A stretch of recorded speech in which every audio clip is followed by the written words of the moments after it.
BJP आने के बाद हम लोग जैसे देख सकते हैं ये तोपशिया में, उसके बाद डिफरेंट डिफरेंट स्टेशंस में जो किया जा रहा है कि हॉकर्स लोगों को एकदम वहां से उठाया जा रहा है, लोगों का घर तोड़ा जा रहा है। मतलब BJP party is not appropriate for the working class और दी पुअर पीपल। आप लोगों के पास बुलडोजर की कमी हो जाएगी, लेकिन यहाँ पर गरीबों की कमी नहीं है हिंदुस्तान के अंदर में। तो यहाँ पे ये बुलडोजर की राजनीति शुरू डराने के लिए इन लोगों ने किया है, लेकिन ये बुलडोजर की राजनीति बंगाल की जनता कभी नहीं मानेगी। क्या ये बीजेपी का यही एजेंडा है कि गरीबी नहीं हटाओ, गरीब को हटा दो? এখনো পর্যন্ত কিন্তু বিজেপিকে নানান রকম দুর্নীতির ফাইল খুলতে দেখা যাচ্ছে। এই এক মাসও হয়নি এসেছে, কিন্তু যাদের হয়ে এলো, যাদের জন্য এলো, যাদের ভোটে এলো, সেই সব হকাররা এখনো পর্যন্ত কিন্তু বিজেপির পক্ষে রয়েছে। তারা বলছে শুভেন্দু অধিকারী, মাননীয় শুভেন্দু অধিকারী আসুক, কথা বলুক, কিন্তু আমরা আমাদের রাজ্যের মুখ্যমন্ত্রীর পক্ষ থেকে বা আমাদের রাজ্যের কোনো আধিকারিকের পক্ষ থেকে কোনো রকম সাড়া কিন্তু পাচ্ছি না সেই খেটে খাওয়া প্রান্তিক মানুষগুলোর জন্য। 2014 সালে যতদূর জানি যে কেন্দ্রীয় হকার্স যে একটা আইন এনেছিল, সেই আইন অনুসারে যে কোনো হকারকে নির্দিষ্ট পুনর্বাসনের ব্যবস্থা ছাড়া উচ্ছেদ করা যাবে না। এবার সেই জায়গাতে দাঁড়িয়ে বিজেপি যেটা করছে আসলে আমাদের রাজ্যে, সেটা দীর্ঘদিন ধরে মধ্যপ্রদেশ, উত্তরপ্রদেশ সব জায়গাতে চলেছে। এখন সেটা আমরা আমাদের রাজ্যে দেখতে পাচ্ছি। সেটা হচ্ছে পেশি শক্তির প্রয়োগ বা বাহুবলী যে প্রকল্প, সেটা এখানে চালাচ্ছে বুলডোজার রাজনীতির মাধ্যমে। এবার আমরা কোচবিহারের ক্ষেত্রে একটা ভিডিও ভাইরাল হয়েছিল কিছুদিন আগে সোশ্যাল মিডিয়াতে, যে তিনি বলছেন, একজন হকার, যে সকালবেলা তিনি বিজয় মিছিলে জয় শ্রীরাম বলে আসলেন এবং ঠিক বিকেলবেলা বাড়িতে এসে তিনি দেখেন যে একটি নোটিশ এসছে দোকান ভাঙার। তার মানে কত কোটি কোটি মানুষের, প্রান্তিক মানুষের যে রুটি রুজির অভাব হবে, সেইটা আসলে আমাদের রাজ্য সরকার ভাবতে চাইছে না। তারা আসলে ভাবছে যে এইটা করে সাধারণ মানুষদের জন্য এবং কর্পোরেট যে শক্তি, তাদেরকে আরেকটু শক্তির যোগান দেবে। যেরকম একটা কুমোরটুলির ঘাটের সংস্কারের ক্ষেত্রে আদানির অলরেডি প্রকল্প চালু হয়েছে, এবং এগুলো করে করে আস্তে আস্তে আমাদের যে প্রান্তিক যে ছোট ছোট শিল্পগুলো, এগুলোকে আস্তে আস্তে কর্পোরেটদের হাতে তুলে দেওয়াই আসলে আমাদের রাজ্যের বিজেপির এখন প্রধান লক্ষ্য। এই মুহূর্তে কিন্তু হকার্সরা বলছে যে তারা কেউ রাজ্য সরকারের বিরুদ্ধে নয়, রাজ্য সরকারের সঙ্গে আছে, পাশে আছে, তাই আজকে শুভেন্দু অধিকারী এই চেয়ারে বসে রয়েছে। কিন্তু এখনো পর্যন্ত রাজ্য সরকারের পক্ষ থেকে হকার্সদের সঙ্গে কোনো রকম যোগাযোগ করে হয়নি, বরং উল্টে তাদের সরিয়ে দেওয়া হয়েছে এবং মানে এখনো পর্যন্ত তারা দিনরাত জেগে দোকান পাহারা দিচ্ছে। এই তো যেদিন বিজেপি সরকার এই রাজ্যে ক্ষমতায় এসেছিল, সেদিন এই বাইনারিটা তৈরি হয়ে গিয়েছিল। প্রান্তিক মানুষ, প্রান্তিক খেটে খাওয়া মানুষ বনাম কর্পোরেট।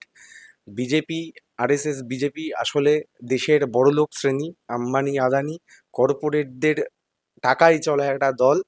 সেই দল খুব স্বাভাবিকভাবেই এই রাজ্যের প্রান্তিক খেটে খাওয়া মানুষের পেটে লাথি মারবে, এতে অবাক হওয়ার খুব একটা মানে কারণ আমি দেখতে পাচ্ছি না।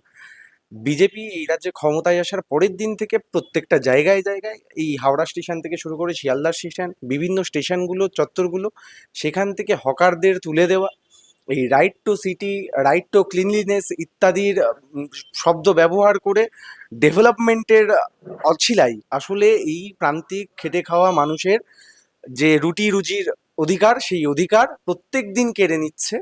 এইটা বিজেপি এবং আরএসএস এর রাজনীতি। এটা মানে হকার্সরা এই কথা বলছে, আসলে যারা হকার রয়েছে তারা নিরাপত্তাহীনতায় ভুগছে। কোন রাতে তাদের দোকান উচ্ছেদ হয়ে যাবে বা তাদের বাড়িঘর, কারো বাড়িঘর উচ্ছেদ হয়ে যাবে, এটা কেউ এখন মানে সেই বলার জায়গায় নেই। সেক্ষেত্রে আমরা দেখতে পাচ্ছি যে গোটা রাজ্যের মানুষ, খেটে খাওয়া মানুষ একটা নিরাপত্তাহীনতায় ভুগছে। अच्छा, पश्चिम बंगाल में जो बुलडोजर पॉलिटिक्स चल रहा है, ये जो हॉकर्स आंदोलन चल रहा है, तो आपको क्या कहना है? क्योंकि शुभेंदु अधिकारी ने ही बोला था 2024 में जो बुलडोजर चलेगा पश्चिम बंगाल में, उसके सामने मैं पहले खड़ी हुई जब अपोनेंट लीडर था। तो अब तो ये पिक्चर कहीं भी नहीं है शुभेंदु अधिकारी। बीजेपी आने के बाद हम लोग जैसे देख सकते हैं ये तोपशिया में, उसके बाद डिफरेंट डिफरेंट स्टेशंस में जो किया जा रहा है कि हॉकर्स लोगों को एकदम वहां से उठाया जा रहा है, लोगों का घर तोड़ा जा रहा है। तो मेरा यही कहना है कि अगर किसी का घर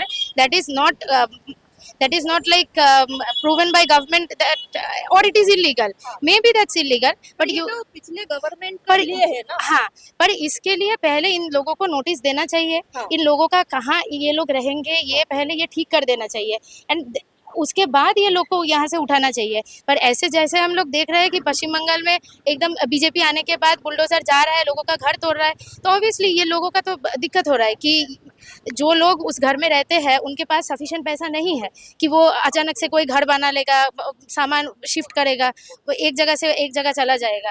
तो ये तो पहले इंटीमेशन लोगों को देना चाहिए। अगर अभिषेक बनर्जी का घर इलीगल है, इसके लिए उनको नोटिस दिया जाता है कि आप घर खाली करो, पर इन लोगों को नोटिस नहीं दिया जाता है क्योंकि क्या है, ये लोग वर्किंग क्लास है, ये लोग गरीब लोग हैं और ये लोग मतलब गरीब लोगों के लिए BJP party is not is मतलब BJP party is not appropriate for the working class और दी पुअर पीपल। मतलब जो सरकार है पश्चिम बंगाल का, ये कुछ ऑल्टरनेटिव भी नहीं सोच रहा है अभी तक हॉकर्स के लिए। नहीं, ये कोई ऑल्टरनेटिव नहीं सोच रहा है क्योंकि जैसे हम लोगों ने देखा था कि अगर किसी लोग को कहीं से उठाना है या किसी का घर अगर इलीगल है, इन लोगों का पहले किसी दूसरे जगह पे घर बनाने का व्यवस्था कर देना चाहिए और उसके बाद इन लोगों को उठाना चाहिए। पर बीजेपी आने के बाद ये एकदम जो नॉर्थ इंडिया का मतलब जो सिनेरियो है, उत्तर प्रदेश का जो सिनेरियो है, वो वहाँ का जो सिनेरियो है वो ये वेस्ट बंगाल में एस्टेब्लिश करना चाहते हैं कि लोगों को यहाँ से उठाया जा रहा है, वहाँ से उनका घर तोड़ा जा रहा है। जैसे कि हम लोग देखा है, जो लोग लेफ्ट पॉलिटिक्स में है, सीपीआईएम पार्टी, C2, ये लोग प्रोटेस्ट कर रहे हैं कि नहीं, हॉकर लोगों को ऐसे हम लोग उठाने नहीं देंगे। भले ही तुम उन लोगों को उठाओ, पर पहले ये इंटीमेशन देना चाहिए, नहीं तो it's not possible for them कि they will shift from one place to another and they will suddenly make a new house for themselves. तो ये ऑब्वियसली यहाँ पे एक प्रॉब्लम का सिचुएशन है। और जैसे हम लोग देख सकते हैं कि बीजेपी आने के 1 महीने के बाद लोगों में जो डिफरेंस किया जा रहा है कि ईद में ये तुम नहीं कर सकते, ईद का छुट्टी कम कर दिया गया है, तो ऑब्वियसली ये लोगों में डिफरेंस क्रिएट करने का जो कोशिश चल रहा है हमारे स्टेट में, तो that is not acceptable in West Bengal. BJP आने के बाद ये जो बुलडोजर पॉलिटिक्स चल रहा है पश्चिम बंगाल में, आपके इलाके में स्थिति क्या?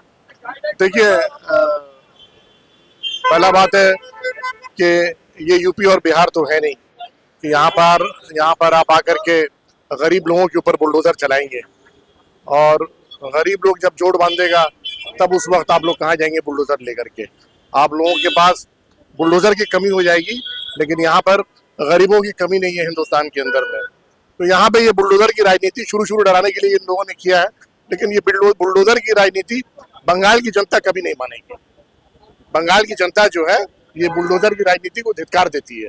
जब शुभेंदु अधिकारी ऑपोजिशन लीडर थे तब उन्होंने बोला था हॉकर्स को ऐसे हटाना नहीं चाहिए, तो अब ऐसा हो रहा है। तो ये सवाल आप जरूर ऑनरेबल जो चीफ मिनिस्टर हैं उनसे आप लोग जरूर ये सवाल करिए कि ये तो आपने ही कहा था कि 2024 में कि यहाँ पर जो है हॉकर लोगों को, रास्ते में जो गरीब बैठे उन लोगों को नहीं हटाया जाएगा।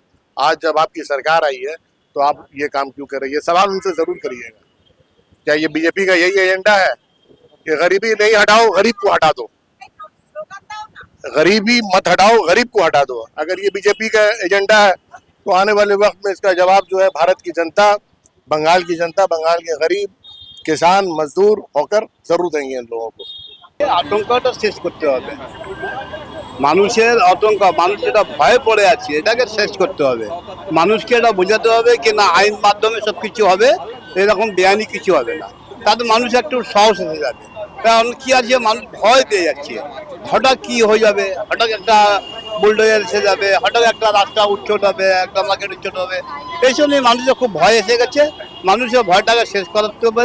এই জন্য মুখ্যমন্ত্রীকে চাই মানুষকে একটা আশা দেওয়া যাতে মানুষ ভালোভাবে থাকতে পারে, মানুষ শান্তিভাবে থাকতে পারে। কেন কি আমাদের সংবিধান যেটা আছে, সংবিধানকে মেনে সব কাজ করা উচিত, হ্যাঁ না? আমাদের সংবিধানটা মেন কি হচ্ছে, government for the public, government for the people, government of the people, government to the people, এটা তো মেন আছে। এটাকে তো ধরে করতে হবে। মানুষ ভয় পাবে কেন? এত কিসের জন্য ভয় পাবে?